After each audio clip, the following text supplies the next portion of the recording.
Welcome my students. Now we are going to further study in unit 1 electrostatic of class 12th. Okay, हम लोग आगे पढ़ने जा रहे हैं क्लास 12 के इलेक्ट्रोस्टैटिक्स के बारे में. ठीक है, तो हम लोग जो हैं अब आगे के एप्लीकेशंस के बारे में पढ़ रहे हैं. जो एप्लीकेशन है आएगी वो अगली वाली एप्लीकेशन है.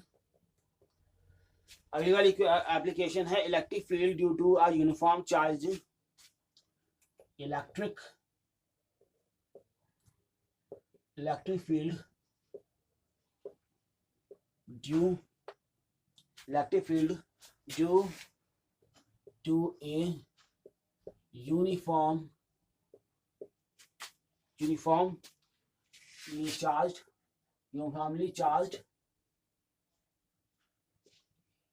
uniformly charged infinite plane sheet. Infinite plane sheet. देखिए इसकी एप्लीकेशन का आ रहे हैं हम आपको. तो इसमें एक आप मान लीजिए एक शीट है, इनफाइनाइट साइज की शीट होगी. ठीक है, प्लेन शीट होगी, इस पे चार्ज है. ओके, सही है. अब एक काम करते हैं, late us consider a sheet of charge of infinite extent. मतलब एक इनफाइनाइट एक्सटेंट की चार्ज की एक शीट है. अब मैं नहीं जानता ये शीट की कितने वो है, मगर मैंने इनफाइनाइट शीट मान रखी है इसको. अब इसके बाद इसमें ये मान लीजिएगा कि इसकी चार्ज डेंसिटी जो है वो सिग्मा है. इसकी चार्ज डेंसिटी सिग्मा है. ओके, अब इसमें क्या करते हैं हम लोग, सफेद चार्ज डेंसिटी निकालने की कोशिश कर रहे हैं. तो इसमें एक काम करते हैं कि इस शीट से आर डिस्टेंस पे एक पॉइंट मान लेते हैं P. ठीक है, इससे एक आर डिस्टेंस पे पॉइंट मान लेते हैं P. यानी इस शीट से डिस्टेंस जो है इसकी वो R है. सही. अब इसके आगे का चीज ये है कि हम ही कहते हैं ना कि एक और पॉइंट मान लेते हैं जो इसके पीछे की तरफ होगा, वो भी वो P डैश मान लेते हैं. ठीक है, और इसकी डिस्टेंस भी सेंटर से इसकी डिस्टेंस भी R ही होगी. ठीक है, ये P डैश है. मतलब शीट होगी ना, तो शीट के एक तरफ होगा P, एक दूसरी तरफ P होगा. तो दो P हमने मान लिए, एक है P और एक है P डैश. सही है. अब एक काम करते हैं, हम लोग एक गॉसियन सिलेंडर से काट लेते हैं. ठीक है, तो एक गॉसियन सिलेंडर हमने इस शीट में से निकाल लिया. हमने इसमें से एक गॉसियन सिलेंडर मान लिया. ठीक है, अब जब हमने गॉसियन सिलेंडर निकाल लिया, तब क्या है ना, ये ध्यान करके आपको गॉसियन सिलेंडर को निकालना है कि ये P की वजह से जो एरिया बनेगा, प्लेन एरिया बनेगा, या P डैश की वजह से प्लेन एरिया बनेगा, वो पैरेलल आ जाए शीट के. ठीक है, अब क्या मान लेते हैं कि शीट का जो एरिया है, इस प्लेन एरिया का जो बात आती है, उसकी वैल्यू जो है A है. यानी यहाँ जो एरिया बन के आएगा, ये जो एरिया बन के आएगा प्लेन एरिया, ये A एरिया बन के आएगा. हम मान लेते हैं इसमें एक छोटा सा एरिया है जिसका नाम है DA. छोटा सा एक एलिमेंट्री एरिया मान लेते हैं, इसे DA है. ठीक है, और इलेक्ट्रिक फील्ड इसकी वजह से, ये ध्यान रखिएगा, एक शीट है, तो शीट के परपेंडिकुलर डायरेक्शन में इलेक्ट्रिक फील्ड निकलेगी, यानी ऐसी डायरेक्शन में निकलेगी इलेक्ट्रिक फील्ड. सही. ये एक इनफाइनाइट शीट है, इस वजह से इलेक्ट्रिक फील्ड की जो वैल्यू होगी हर एक पॉइंट पे यूनिफॉर्म ही होगी. यानी यूनिफॉर्म इलेक्ट्रिक फील्ड क्रिएट करेगा अगर ये पॉइंट P पास में है तो. ठीक है, अगर इनफाइनाइट शीट लेंगे और उसके पास में पॉइंट P लेंगे तो. ठीक है, अब एक काम करते हैं इसमें कि हम ये मान चलते हैं कि इसमें कितना फ्लक्स निकलेगा. इलेक्ट्रिक फ्लक्स की जो वैल्यू आएगी एक शीट की तरफ से आएगी, इलेक्ट्रिक फ्लक्स की वैल्यू जाएगी एक शीट की वजह से होगी ये. ठीक है, और दूसरी तरफ वाली शीट की तरफ से भी यही होगी. देखिए, एक बात समझने की कोशिश करिए कि यहाँ पे जो इलेक्ट्रिक फ्लक्स जो इसमें से निकलेगा, इस टीए में, इस एरिया में से निकलेगा, वो जो है वो कितना होगा, वो होगा तुम्हारा इंटीग्रेशन ई डी ए निकलेगा. और वही दूसरी तरफ भी वैसी ही कंडीशन क्रिएट होगी, तो इसलिए वहां पे भी यही होगा। आप ये जान लीजिए कि एक बात है, ए और बी, ए और ई पैरेलल है। सो ध्यान रखिएगा, E dot D A vector जो होगा वो होगा ई डी ए के बराबर। ओके, तो इस इक्वेशन में रख के लिखते वैल्यू को, इस इक्वेशन में रख के लिखते वैल्यू को।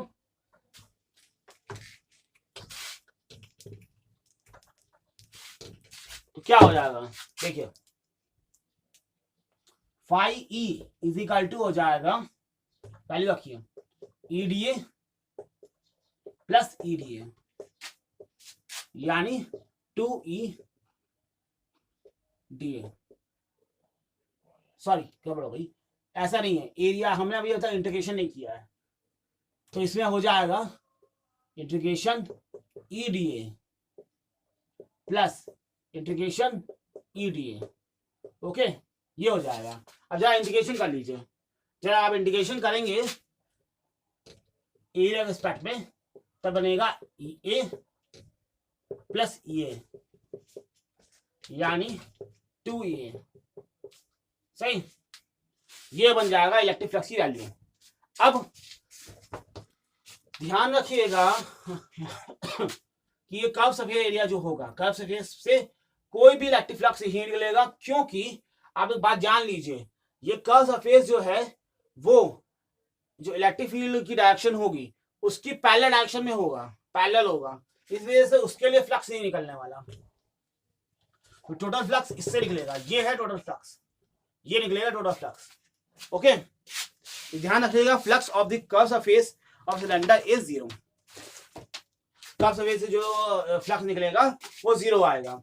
अब एक बात देखिए, आप जो गॉस थ्योरम से जानते हैं वो क्या जानते हैं, गॉस थ्योरम से आप जानते हैं कि phi E is equal to है क्यू अपॉन एप्सिलॉन नॉट, यानी sigma A upon epsilon not. ठीक है, सो वैल्यू पुट कर दिए, सामने आमने सामने रखिए, 2AE 2E is equal to हो जाएगा सिग्मा ए एप्सिलॉन नॉट, यानी E इज इक्वल टू निकल के आएगा सिग्मा अपॉन 2 एप्सिलॉन नॉट, ये वैल्यू बन के आएगी।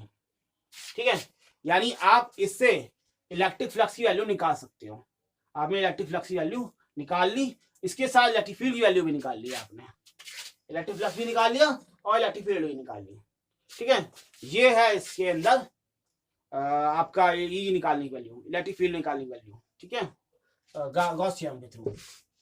अब एक और एप्लीकेशन देखिए,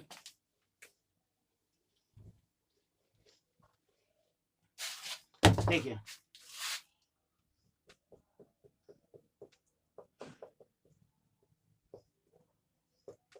electric field due to two infinite parallel charge of parallel sheet of charge. ठीक है, electric field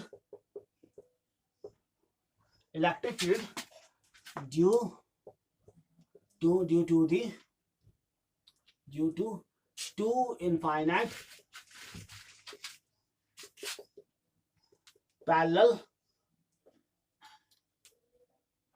sheets of charge. देखिए इसमें क्या हुआ है, दो पैरेलल शीट ले रखी है हमने। ठीक है, दो पैरेलल शीट ले रखी है, इनफाइनाइट पैरेलल लेंथ की, वो इनफाइनाइट लेंथ की है, और ये दोनों पैरेलल हैं। तो इसका अलग ये है कि इसमें पॉजिटिव चार्ज मान लीजिए इसमें पॉजिटिव चार्ज है, let us consider this is have a positive charge and this also has a positive charge. This is sheet number 1 and this is sheet number 2. Now what we have to consider about, हम consideration देखते हैं क्या क्या हो सकती है इसमें। ठीक है, एक पॉइंट आप मान सकते हो यहाँ पे होगा, हो सकता है एक पॉइंट यहाँ पे हो और ऐसे ही एक पॉइंट यहाँ पे भी हो। मैं इस पॉइंट को P मान लेता हूँ, यहाँ वालों को P' मान लेता हूँ। ठीक है, अपने सहूलियत के लिए मैं मान लेता हूं। अब मान लीजिए पहली शीट की वजह से जो इलेक्ट्रिक फील्ड की वैल्यू क्रिएट होती है फर्स्ट की वजह से, वो लगेगी इधर की तरफ E1, तो ये E1 इस तरफ होगा E1। सही, और इसकी वजह से लगेगी E2 इस डायरेक्शन में। ठीक, इस पे देखिए, इस पे E1 होगा इस डायरेक्शन में और E2 भी इसी डायरेक्शन में होगा, क्योंकि इसके इससे रिपेल करेगा ना। इसी तरह से यहां देखिए, यहाँ E1 और E2 होगा। सही, ये है कंसिडरेशन, ये है कंसिडरेशन कैसा होने वाला है। मान लीजिए पहले वाले में जो क्या नाम है सभी चार्ज डेंसिटी है वो सिग्मा 1 है और दूसरे वाले में सिग्मा 2 है। ठीक, ये मान लिया हमने। अब ध्यान करिए, एक बात ध्यान करिए, पहली शीट की वजह से पी पॉइंट पे लगने वाला इलेक्ट्रिक फील्ड की वैल्यू कितनी होनी चाहिए। पहली शीट की वजह से पी पॉइंट पे लगने वाली इलेक्ट्रिक फील्ड की वैल्यू कितनी होनी चाहिए। पहली शीट की वजह से जो इलेक्ट्रिक फील्ड लगेगी वो sigma 2 epsilon not, sigma 1 2 epsilon not, और दूसरी शीट की वजह से जो इलेक्ट्रिक फील्ड की वैल्यू बनेगी वो बनेगी sigma 2 2 epsilon not. Total electric field की वैल्यू कितनी आई, E इज इक्वल टू आएगी पी पॉइंट पे, वो आएगी E2 E1 माइनस E2 या E2 माइनस E1। ठीक, ये आएगी, यानी sigma upon epsilon not, sorry sigma नहीं आएगा, 1 upon 2 epsilon not sigma 1 sigma 2 minus sigma 1। Okay, ये आ जाएगी। अब यही चीज हम लोग, ये तो हमें पी पॉइंट के लिए देख लिया। ठीक, अब हम पी डैश के लिए देखते हैं, दोनों तरफ पी डैश होगा ना, तो देखते हैं।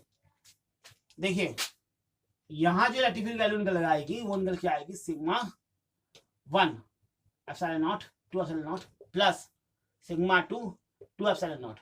मैंने प्लस क्यों लगाया और यहाँ माइनस क्यों लगाया, यहाँ प्लस ले लगाया क्योंकि ये दोनों सेम ही डायरेक्शन में है, यहाँ भी दोनों सेम डायरेक्शन में, इसलिए प्लस होगा।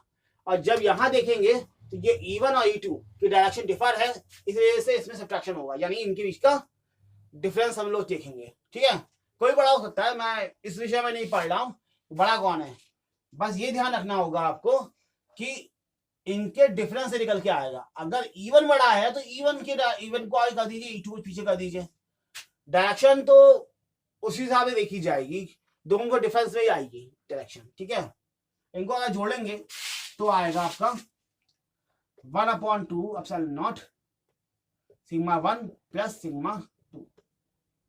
ठीक है, अब एक कंडीशन मान चलते हैं, मान लीजिए कंसीडर कर लीजिए कि सिग्मा 1 और सिग्मा 2 बराबर है, तो इस कंडीशन में ये वैल्यू हो जाएगी 0, क्योंकि ये दोनों सब्ट्रैक्ट करके 0 हो जाएंगे, और इस कंडीशन में हो जाएगी सिग्मा अपॉन एप्सिलॉन नॉट। क्यों, क्योंकि 2 सिग्मा 1 हो जाएगा, 2 सिग्मा हो जाएगा और 2 से 2 कट जाएगा, इसलिए ये आएगा।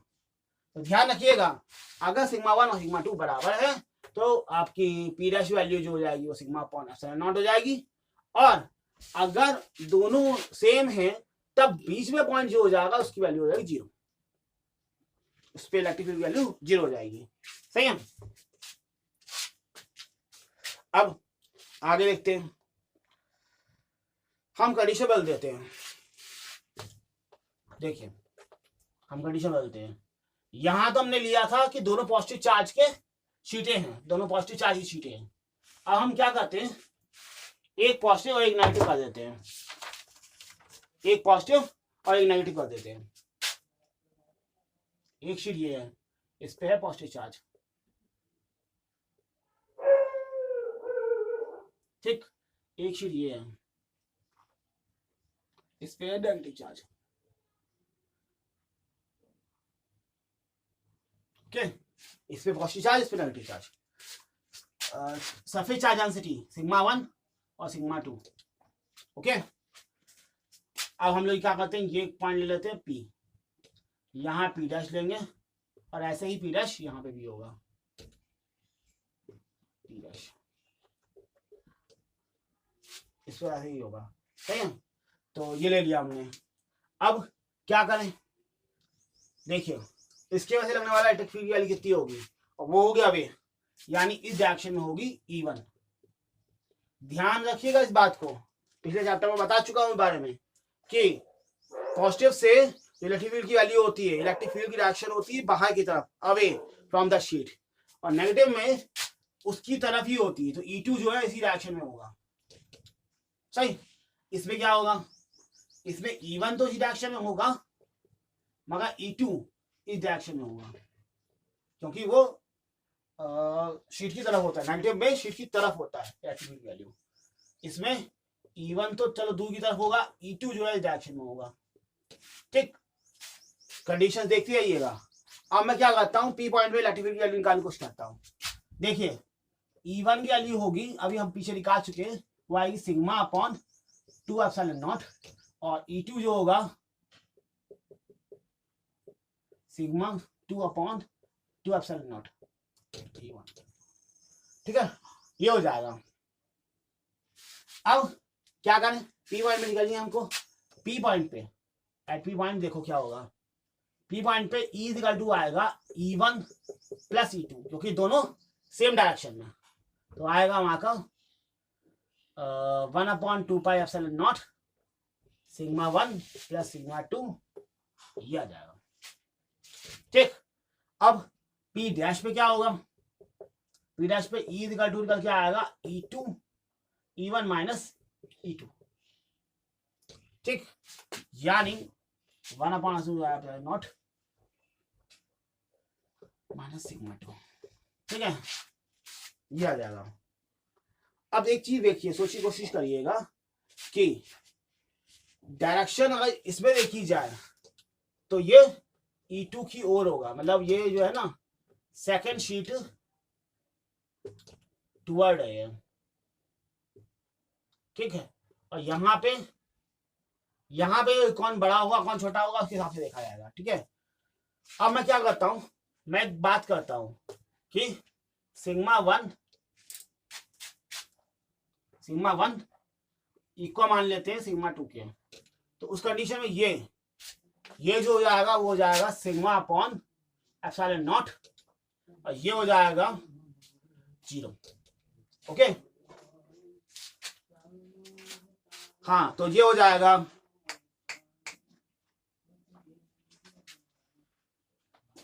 ठीक है, ध्यान रखना होगा आपको।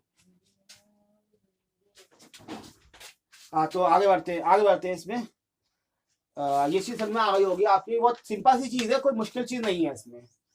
ठीक है, अगली जो बात आती है वो मैं अब अगली कंडीशन समझाता हूँ, वो क्या है।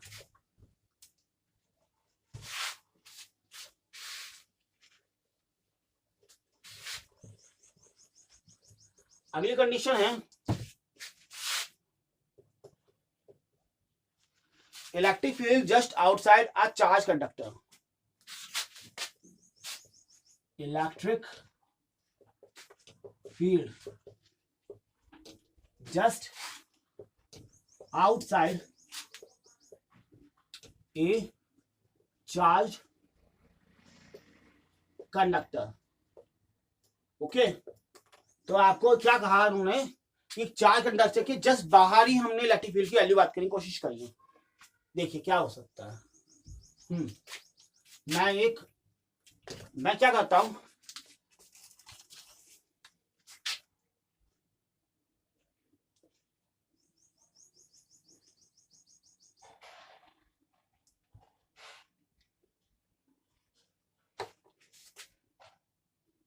ठीक है, क्या हो सकता है, हमने जो है ना एक वो मान लिया, कोई भी मतलब एक शेप मान लिया, इस पे चार्ज आना है। देखिए चार्ज कितना आएगा, मैंने चार्ज दे दिया उसके ऊपर।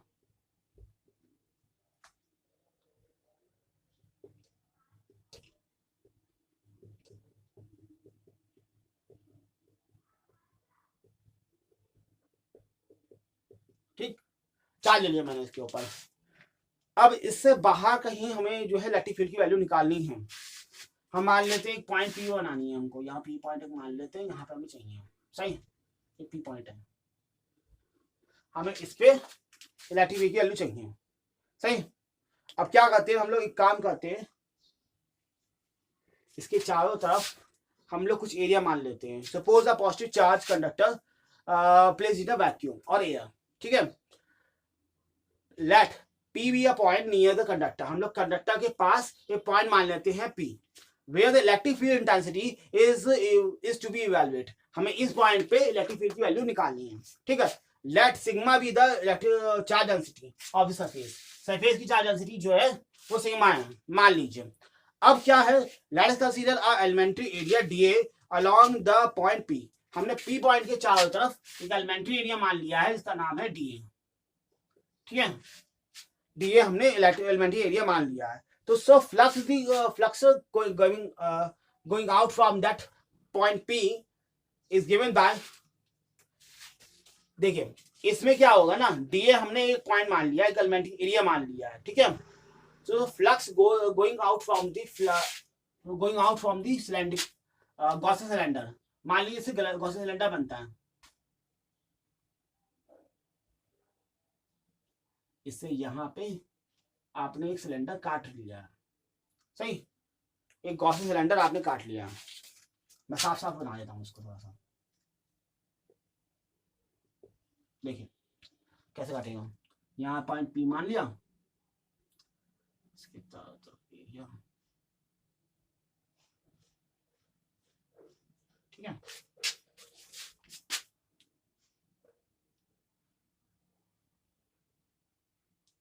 सिलेंडर मैंने काट लिया, सही, इसका जो एरिया है वो डीए है। ओके, तो फ्लक्स इसमें से कितना गुजरेगा, देखिए फ्लक्स गुजरेगा phi is equal to integration E DA.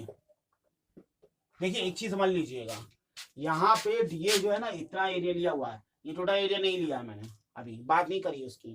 ठीक है, आप ये मान के चले हुए हो, एक बात समझ के चलिएगा कि आप मान के चले हुए हो छोटा सा एरिया आपने डीए ले रखा है, तो उसके लिए इलेक्ट्रिक फ्लक्स की वैल्यू ईडीए होगी।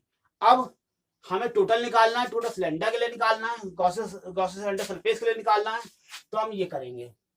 इसके लिए जो वैल्यू आएगी वो आएगी इंटीग्रेशन ए ई डीए, क्योंकि आप ये बात जान लो कि ये सरफेस जो है ना, ये जो डीए है ये पैरेलल हो जाएगा ई के, इसी वजह से ई डीए आ जाएगा, इन दोनों का मल्टीपल ई डीए आ जाएगा, सही। तो हम लिख सकते हैं phi E is equal to E D A sorry E A, क्योंकि हम लोग इंटीग्रेशन करेंगे ना तो ये जो ए बन जाएगा, इंटीग्रेशन जब हम लोग करेंगे डी ए का तो ए आ जाएगा, सही। अब क्या करें, हम जानते हैं गॉस थ्योरम से, गॉस थ्योरम से हम जानते हैं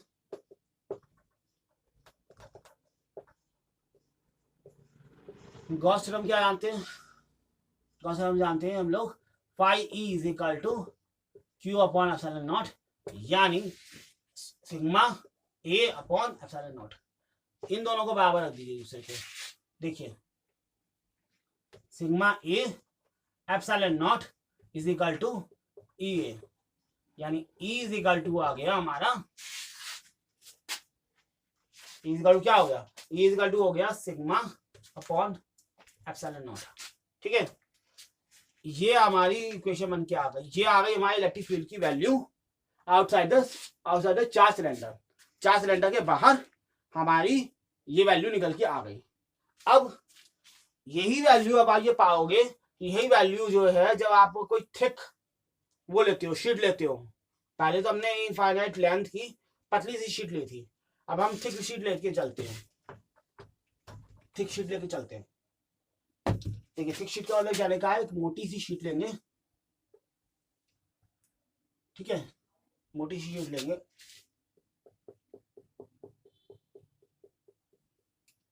इसमें पॉजिटिव चार्ज है,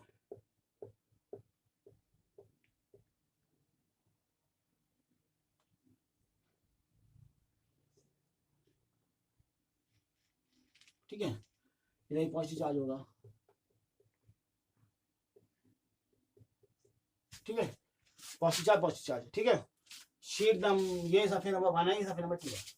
ओके, अब देखिए ये पी पॉइंट, देखिए ये एक मोटी शीट है, पी पॉइंट पे इसकी वजह से लगने वाली इलेक्ट्रिक फील्ड वैल्यू E1, इसकी वजह से लगने वाली इलेक्ट्रिक फील्ड वैल्यू E2, दोनों अवे फ्रॉम दी शीट। सो तब क्या होगा, तब ये कंडीशन आ जाएगी, ऐसे आ जाएगी कंडीशन, पी पॉइंट पे लगने वाला जो इलेक्ट्रिक फील्ड की वैल्यू होगी वो होगी आपकी ये, देखिए पी पे लगने वाली इलेक्ट्रिक फील्ड की वैल्यू कितनी हो जाएगी, E is equal to E1 plus E2, यानी sigma sigma 2 epsilon not plus sigma 2 epsilon not, यानी सिग्मा एप्सिलॉन नॉट, ये आ जाएगी वैल्यू। ठीक है, यानी E1 प्लस E2 की वैल्यू निकल के आएगी। यही वैल्यू अभी आपने चार्ज कंडक्टर के लिए ली थी। ठीक है, तो इसका मतलब कहने का ये है कि ये दोनों ही कंडीशन में वैल्यू E की जो आएगी वो यही आ जाएगी, और इस कंडीशन में जो है ये अबे होगा, नेगेटिव कंडीशन हुई तो ये टुवर्ड दी शीट होगा। तो I hope that you have understand this concept. अगर आपको कोई कॉन्सेप्ट समझ में ना आ रहा हो या कोई चीज समझ में आई हो तो मुझे बताइएगा। वैसे ये न्यूमेरिक, ये जो है ना, ये आपका जो है एक प्रॉब्लम है, प्रॉब्लम की तरह से यूज होता है यहाँ पे, और नॉर्मली डेरिवेशन है ये एक तरह का। तो डेरिवेशन में आपको कोई अगर कोई बात ना समझ में आई हो, कोई कॉन्सेप्ट हमें ना आया हो तो मुझे बताइएगा। वैसे मैंने अपनी तरफ से पूरी तरह से इस कॉन्सेप्ट को क्लियरली समझा दिया है डायग्राम सहित। तो I hope that you understand it. अगर ना समझ में आया हो तो कमेंट में पूछ लीजिएगा, लाइक कीजिएगा, सब्सक्राइब कीजिएगा, और आगे की जानकारी मैं आपको देता रहूंगा। Thank you.